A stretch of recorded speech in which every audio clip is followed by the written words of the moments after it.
चलिए आज एक ऐसे महान कलाकार की दुनिया में चलते हैं जिनकी कला ने, जिनके घुंघरुओं की झंकार ने कथक को एक नई पहचान दी। ये कहानी है पंडित बिरजू महाराज की, उनके जीवन की और उनकी कभी ना खत्म होने वाली लय की। मतलब जब भी कथक का जिक्र होता है तो जहन में एक ही नाम गूंजता है, बिरजू महाराज। उनका नाम और कथक जैसे एक दूसरे के पर्याय बन गए थे। तो हम उनके जीवन के इस शानदार सफर को समझेंगे इन 6 पड़ावों के जरिए।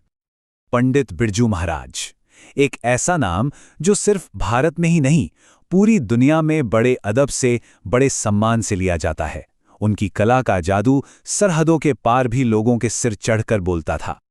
पता है, उनका जीवन भी ना किसी शास्त्रीय राग की तरह ही था। उतार भी थे और चढ़ाव भी।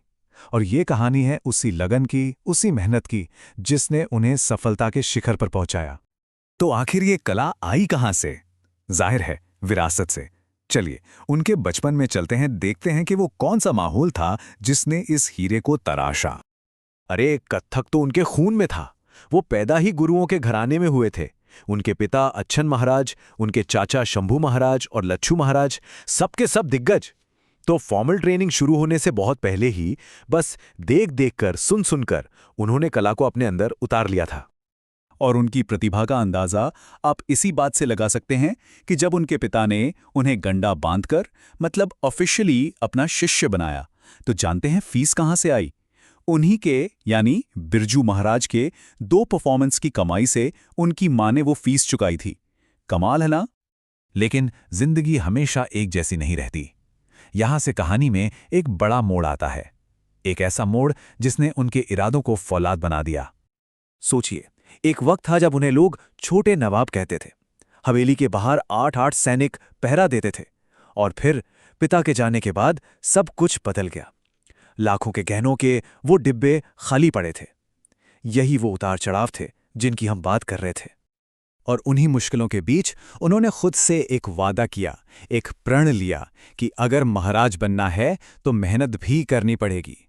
यह सिर्फ एक टाइटल पाने की जिद नहीं थी, ये अपनी कला के लिए सब कुछ झोंक देने का संकल्प था। अच्छा, बिरजू महाराज को समझने के लिए उनकी कला यानी कथक को समझना भी तो जरूरी है ना?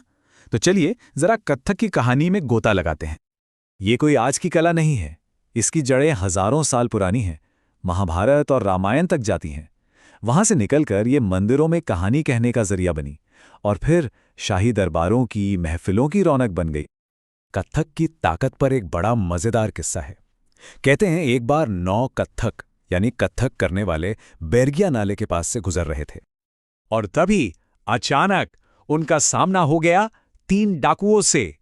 अब क्या हुआ होगा? लड़ाई? नहीं। कहते हैं कि उन कथिकों ने ऐसा नृत्य किया कि वो तीनों चोर सब कुछ भूलकर बस देखते रह गए, मंत्रमुग्ध हो गए। तभी तो कहावत बनी, बैरी गिया नाला जुल्मुजोर, 9 कथिक नचावे 3 चोर। कला की ताकत देखिए। तो ये थी कथक की ताकत, और बिरजू महाराज ने इसी ताकत को एक नया आयाम दिया। वो सिर्फ एक डांसर नहीं थे, वो उससे कहीं ज्यादा थे। मतलब एक कमाल के नर्तक, बेहतरीन गायक, लाजवाब संगीतकार, एक चित्रकार और तो और एक मैकेनिक भी। आप सोच सकते हैं, उनकी क्रिएटिविटी की वाकई कोई हद नहीं थी। ये मैकेनिक वाली बात मजेदार है ना? कहते हैं कि वो मशीनों के इतने शौकीन थे कि अपने ब्रीफ केस में हमेशा एक पेचकस और कुछ छोटे मोटे औजार लेकर चलते थे। मतलब कला और कारीगरी दोनों में माहिर। वो परंपरा को एक पेड़ की तरह मानते थे, एक ऐसा पेड़ जो सबको एक जैसी छांव देता है।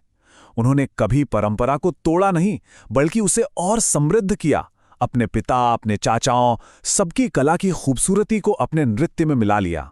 तो ये थे बिरजू महाराज, एक कलाकार, एक इनोवेटर। पर उनकी सबसे बड़ी लेगेसी क्या है? वो है उनकी सोच, उनकी शिक्षाएं। वो कहते थे, लय हमें अनुशासन सिखाती है, संतुलन सिखाती है।